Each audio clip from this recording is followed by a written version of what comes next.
able to offer you a full-time role. I was like, I got a job, got an offer.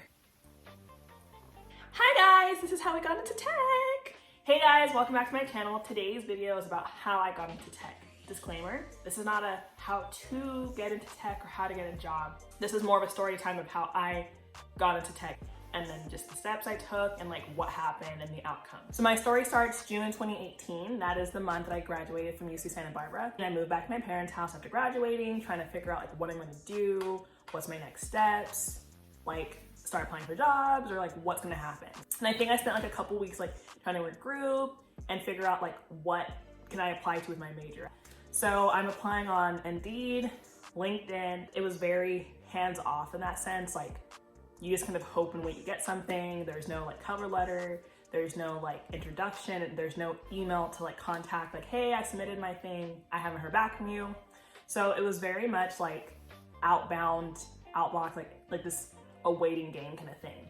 I got little to no interviews through this. It was very, very like draining. Applying for a job is technically like having a job because you're spending all this energy rehearsing, prepping, doing it consistently, because you can't just apply for one job and hope that you're gonna get it. You need to apply for several because you just never know. My older sister eventually like reached out, was like, hey, like this much time has passed since you graduated. How was your job journey going? And I was like, I'm really for the life of me not getting anything. Like it's just not going. And she's like, I just feel like you're maybe not applying correctly. Maybe you're not like changing up your resume. Maybe your cover letter's not well. Maybe you need to look to different websites to apply. Because again, I was applying for Indeed, LinkedIn, those like big things that everybody else is applying to. It's like, you should try Craigslist. Never have I used Craigslist. Never did I know that you could use it to find a job. I never really knew what it was about. And I was like, okay. So on Craigslist, like maybe fall 2018, I start like specifying like my niche, like admin or something, because I just seemed like doable. So I was applying for like receptionist, office administrator, and the difference with Craigslist and LinkedIn, I'm actually like typing out like, hey, this is my name, this is what I'm about, this is me, here's my phone number you can reach me at, and my resume, rather than just resume and hope for something. So yes, it did work for me. I got a lot more interviews through there, but I was going to the Bay Area because I'm not from the Bay Area. I had traveled there and I had like 3 interviews in like 2 days, and it was like second interviews, phone, screen, in person. Like I went from little to nothing to like getting second interviews and third and in person on site. Like things had changed a lot. About November 2018, I had 3 jobs essentially lined up. There was an offer for an office admin in San Francisco. There was an offer for a receptionist like in Oakland, I think, and an offer for a bookstore, like retail. The pros and cons: the receptionist was full-time and it was like okay money. Office admin was part-time but better money, and the bookstore is obviously retail, so not really growing my career.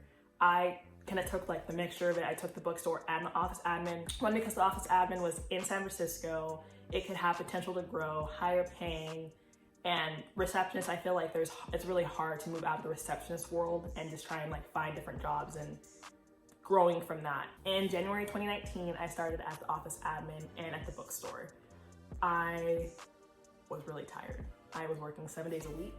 I was working Monday through Fridays in office admin and Saturday to Sunday. Best believe I only worked. I think maybe a month into the office admin, they were like, we see a lot of potential with you. There's a lot of growth within like the short window of time. Like we want you full time. I said, okay, I just started, but like this is dope.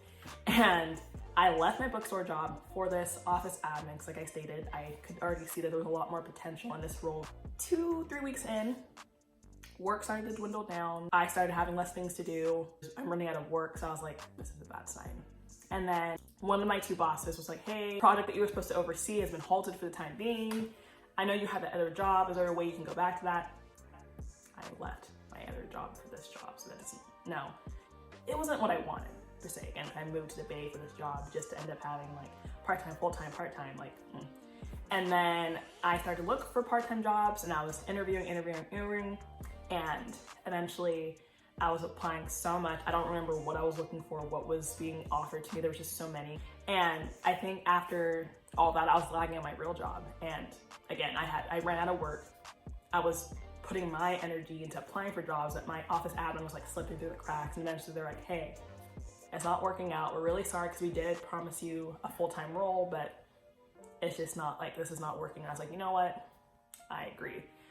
one job I got to like 3 interviews, and they're like, hey, the last interview was like a happy hour, which in my head I'm thinking of like the offer basically.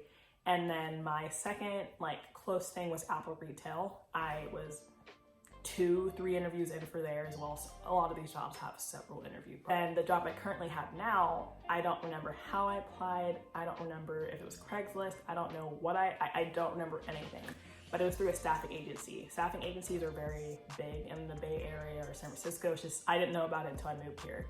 And they're like, hey, we saw your resume. We want to put you in this role. I was like, but like, is it through you guys or like who? I don't get it. Like, oh no, it's for a different company, but we're the ones who tailor your resume and get everything set for you. I was like, I don't get it, but I'm for it. So eventually they're like, okay, so the company that we have an interview for you for, it's this role and it's this company.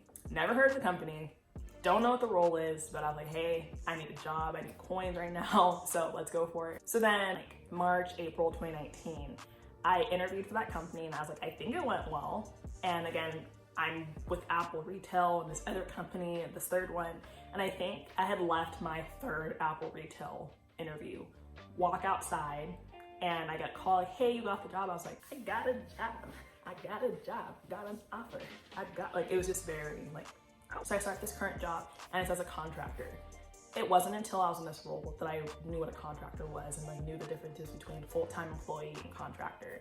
Full-time employee is hired directly to the company. They have benefits. They have the perks that the company's offering. There's a lot of differences, but each company is different, so I can't really speak on all of them. I was a contractor for almost a year. I started April 2019, and then about August 2019, so 4 months in, there was a full-time role on my same team. Like, hey, you should apply for it. I did. Your girl didn't get this one. I was like, okay, that's cool. Time had passed, and I think winter, November, and my boss was like, hey, like the role you got then, like maybe you weren't ready for it at that time, but we have another one opening the following year. We want you for that one, like please just hold on tight. And then January passed, February, like, hey, we're finally able to offer you a full-time role. I was like,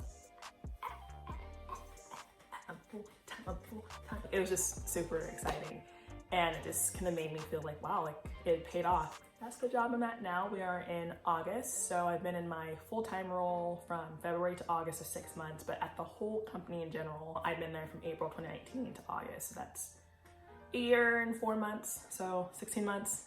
I really, really love it. I couldn't be happier. Things are going well, and yeah, that's my story. But I hope that that story was interesting, inspiring, happy, but I'm joking. But see y'all next time. Bye.